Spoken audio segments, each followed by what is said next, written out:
कर्ण पिशाचिनी। प्यारे दोस्तों, आज की ये कहानी 21 साल की चेतना की है जो आज आपके रोंगटे खड़े करने वाली है। तो कहानी को सुनते रहिए, डर का मज़ा लेते रहिए और हमारे चैनल को सब्सक्राइब करना ना भूलें। आज पापा को गुजरे 20 साल हो गए। मैं उन्हें आज भी बहुत मिस करती हूँ। आज उनके कमरे से मुझे कर्ण पिशाचिनी साधना की किताब मिली और मेरी यादें फिर से ताज़ा हो गईं। कर्ण पिशाचिनी ये एक ऐसी खतरनाक मंत्र साधना है जिससे साधक अपने मंत्रों से एक पिशाचिनी को खुश करता है और वो पिशाचिनी अपने साधक को किसी भी सवाल का जवाब उसके कान में देकर उसे खुश करती है। सवाल कैसा भी हो, चाहे भूतकाल का हो या वर्तमान काल, उसके पास हर सवाल का जवाब होता है। लेकिन अगर यही कर्ण पिशाचिनी नाराज़ हो गई तो ये वरदान कब श्राप में बदल जाए ये कोई नहीं बता सकता। ये बहुत साल पहले की बात है। तब हम बहुत गरीब थे। हमारी ज़मीन साहूकार ने धोखे से हड़प ली थी। खाने पीने के भी लाले पड़े थे। हम लोग पूरी तरह से कंगाल हो गए थे। तभी मेरे पापा को उनके दोस्त ने कर्ण पिशाचिनी साधना के बारे में बताया तो मेरे पापा को ये आखिरी रास्ता नज़र आया। उन्होंने 41 दिन की कड़ी साधना की और उसके चलते उन्होंने कर्ण पिशाचिनी को खुश कर लिया। पापा अब शहर आ गए थे। जो भी कुछ पैसा बचा था उन्होंने वो शेयर मार्केट में लगाया।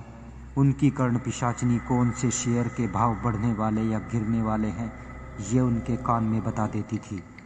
हर रोज़ पापा नई नई जगह इन्वेस्ट करते और ढेर सारा पैसा कमाते।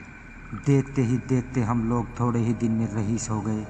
हमारे पास अब सब कुछ था। पापा से बड़े बड़े लोग मिलने आते और उनकी सलाह लेते। एक दिन पापा के दोस्त ने हमारे घर पर सरप्राइज़ पार्टी रखी क्योंकि पापा बाहर कहीं भी जाना अवॉइड करते थे। अभी शाम से पापा अजीब सा बर्ताव करने लगे। दिन रात वो अपने आप को कमरे में बंद कर लेते और चिल्लाते रहते। शायद किसी की गड़बड़ से तंग आ गए। मुझे या मम्मी दोनों को अंदर आना मना था। पापा चीखते हुए, मुझे माफ़ कर दो। नहीं नहीं।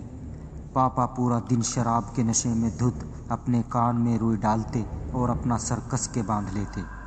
किसी भी डॉक्टर को उनकी इस बीमारी का पता नहीं चल रहा था। एक दिन तंग आकर मेरी मम्मी ने एक तांत्रिक को बुलाया। उसने कहा कि पापा की कर्ण पिशाचिनी उनसे नाराज़ हो गई है।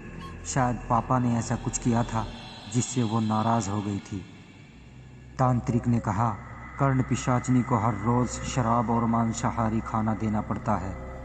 वो अपने साधक को किसी दूसरी औरत के साथ बर्दाश्त नहीं कर सकती और तो और अपनी पत्नी, बेटी, माँ या बहन के साथ भी नहीं। पापा रोज़ शराब पीकर चिल्लाते रहते।